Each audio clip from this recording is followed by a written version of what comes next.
Hey,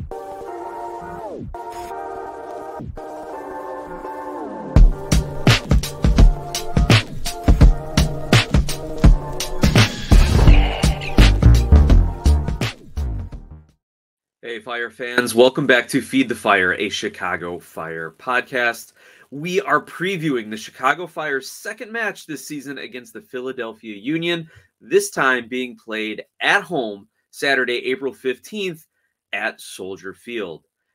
We're going to look at what we expect the starting formation to be, some changes in the lineup with the availability of Xerdan Shaqiri, as well as kind of touching on Philly's form lately.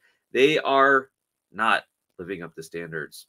But we're going to take a look at all of that, as well as give you some trivia and predictions as to what I think is going to happen in the match this weekend. I want to remind everyone that our show is sponsored by Xerdan Icelandic Spring Water. Make sure you go out and buy a bottle or two or three, especially as you're going to be yelling at your TV this weekend.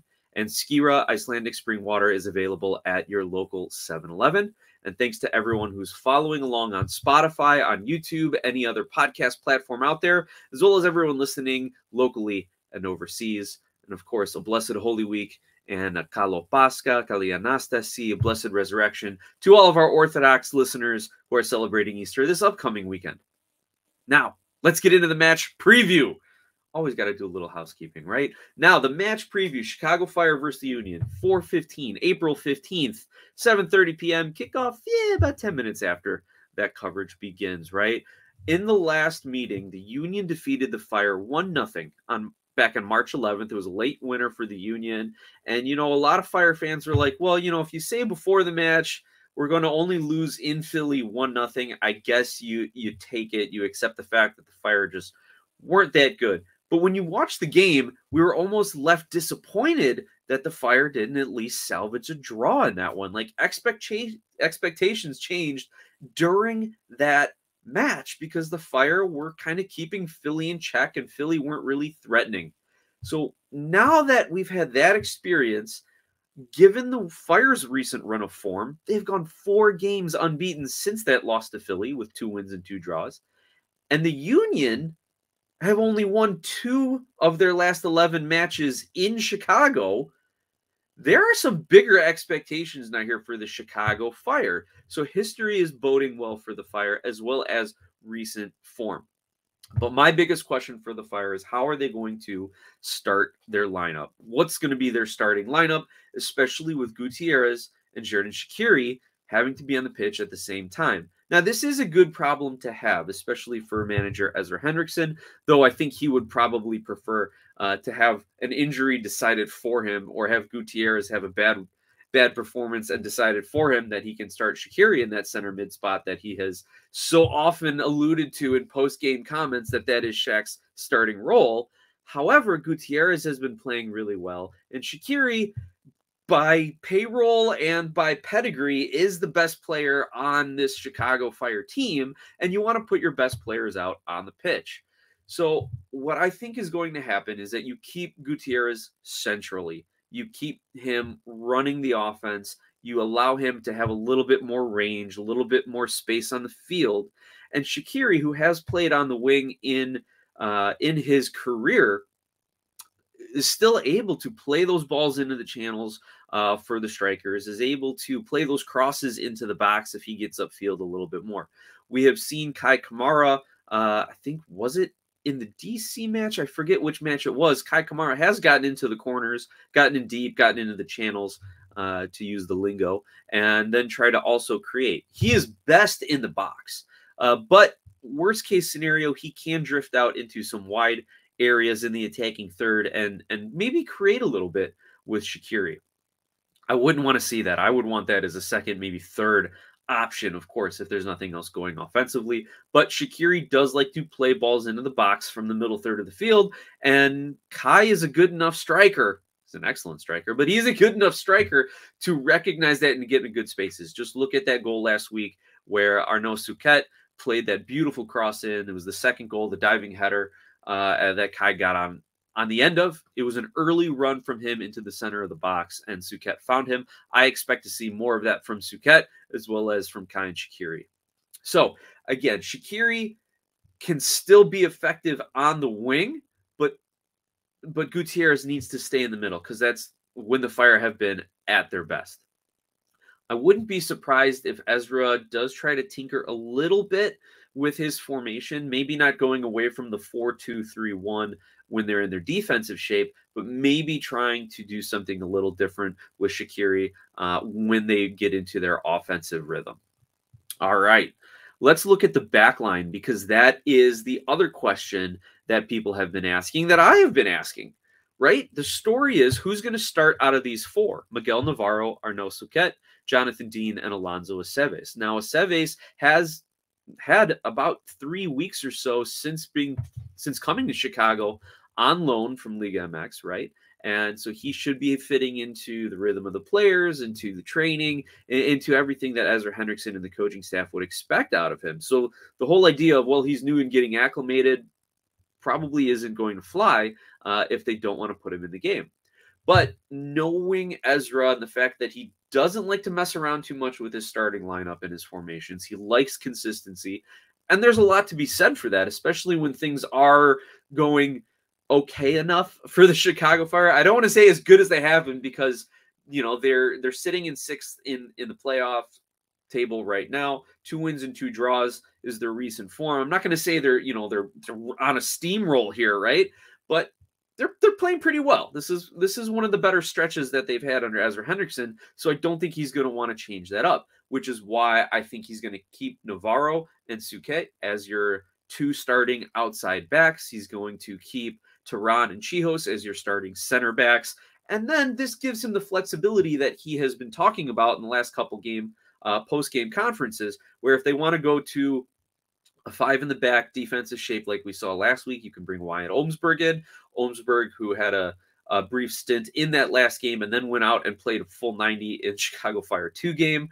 So he looks to be healthy and back to 100%. I expect him to be ready to go for the Fire at a moment's notice, especially if they need to rest Chihos at all and give his aging legs a break.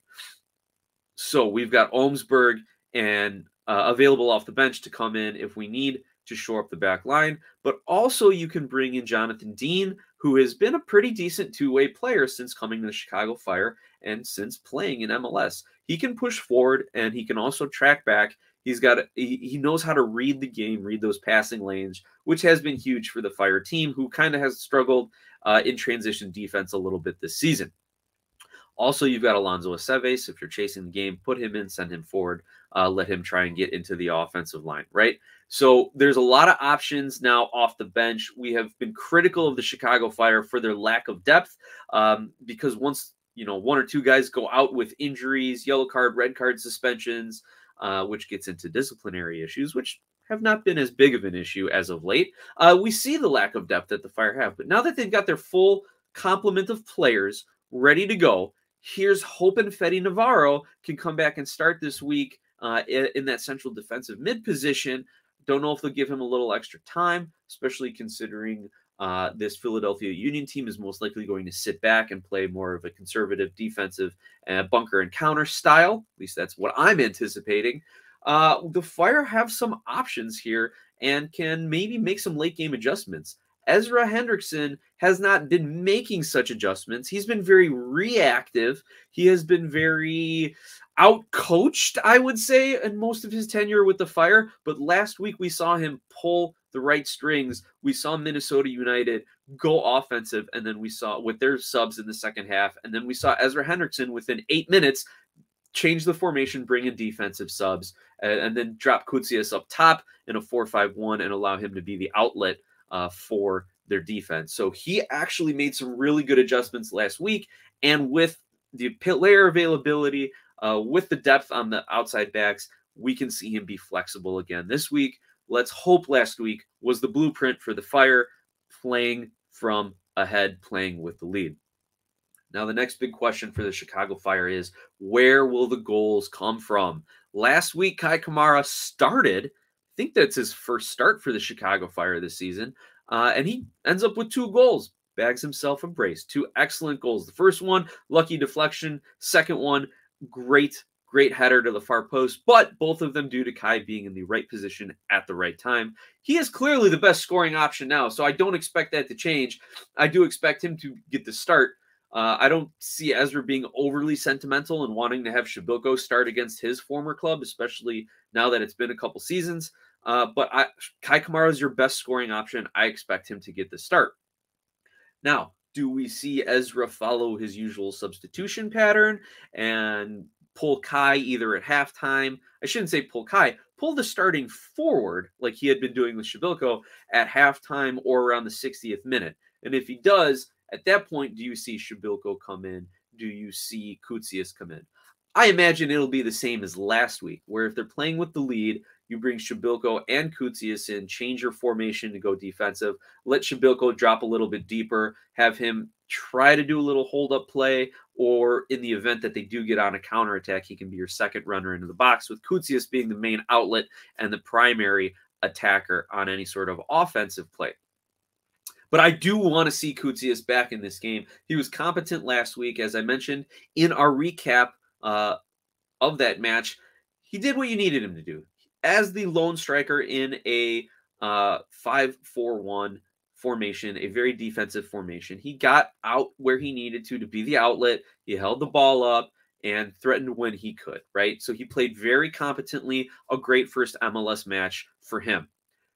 Let's see if he can do a little bit more in this next match. And I really want to test him, and I really want to see what he can do, especially if the Fire are up a goal late, or if they're up to, I'm not even going to say if they're up 3 because I really don't see that happening, but if they are up 2 goals, will he be able to get more involved in killing off the end of that game?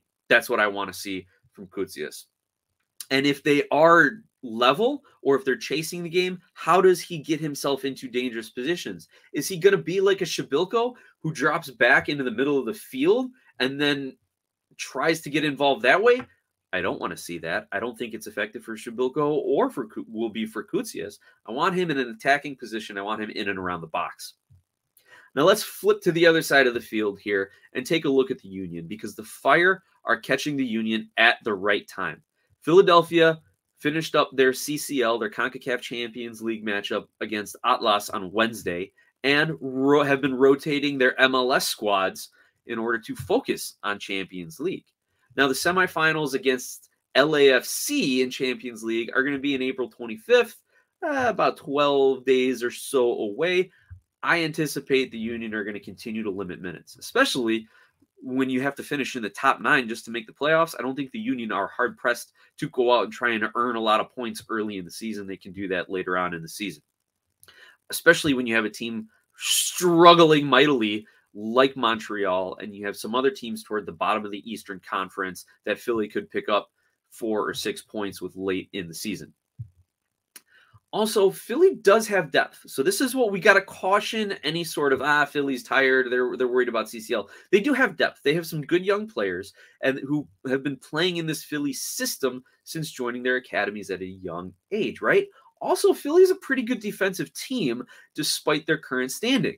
They are about the top quarter in MLS in most defensive categories, as well as yellow cards. So let's not be surprised if Philly try to muck this game up and try to get the Fire to, let's say, loosen up their discipline, get them into some arguments, get them into some fights, make it a dirty, ugly game, and play for a point on the road.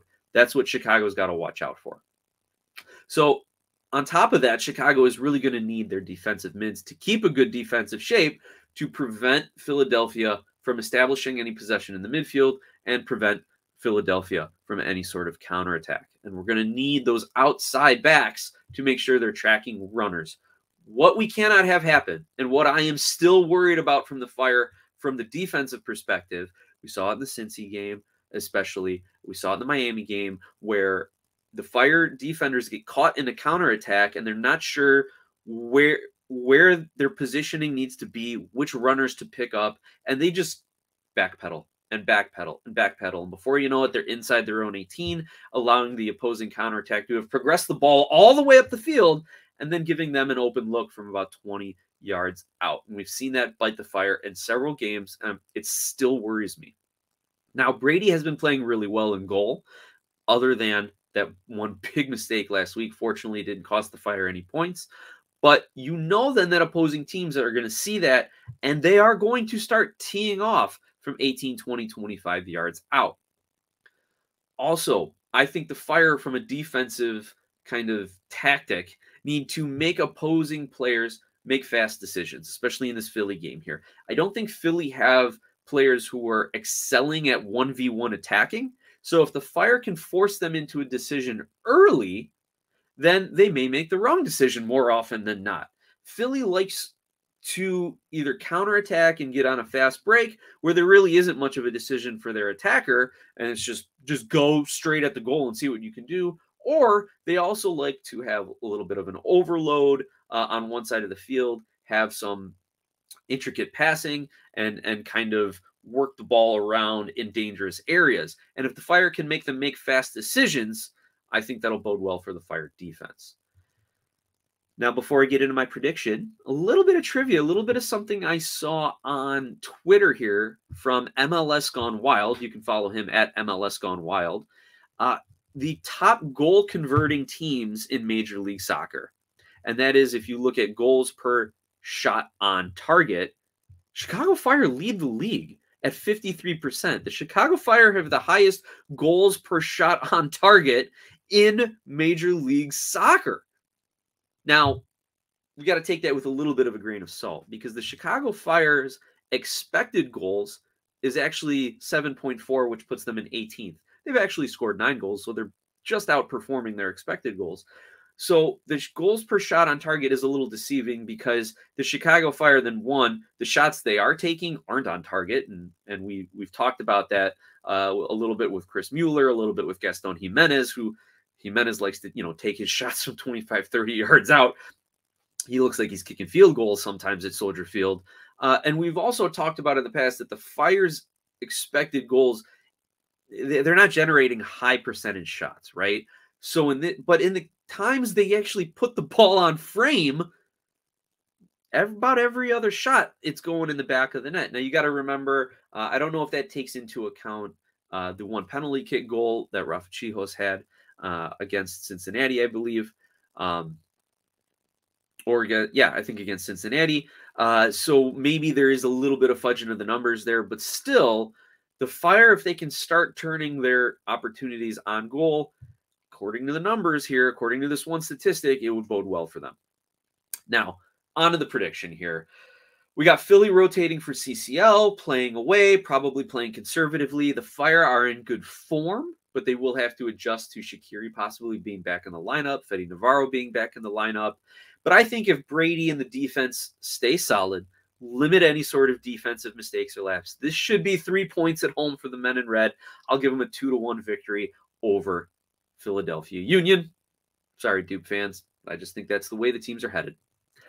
Now, real quick, around the league, there's a few things we got to make note of here just to catch you up with all things MLS. There was a big trade that just happened recently. Not a lot of people saw this coming, at least anyone outside of these two clubs. Big trade between Miami and Montreal. Miami received Kamal Miller and $1.3 million in GAM, in general allocation money. That is huge. And in return, Montreal receives Bryce Duke and Ariel Lassiter. An up-and-coming midfielder, and Ariel Lassiter, who's an MLS commodity, who's an okay scoring option, right? I was really high on him when he was playing with Houston, and he just hasn't developed into that regular, everyday goal-scoring striker, but still a threat. Honestly, I think this is a win-win for both teams. And all good trades should be, and this is a good trade.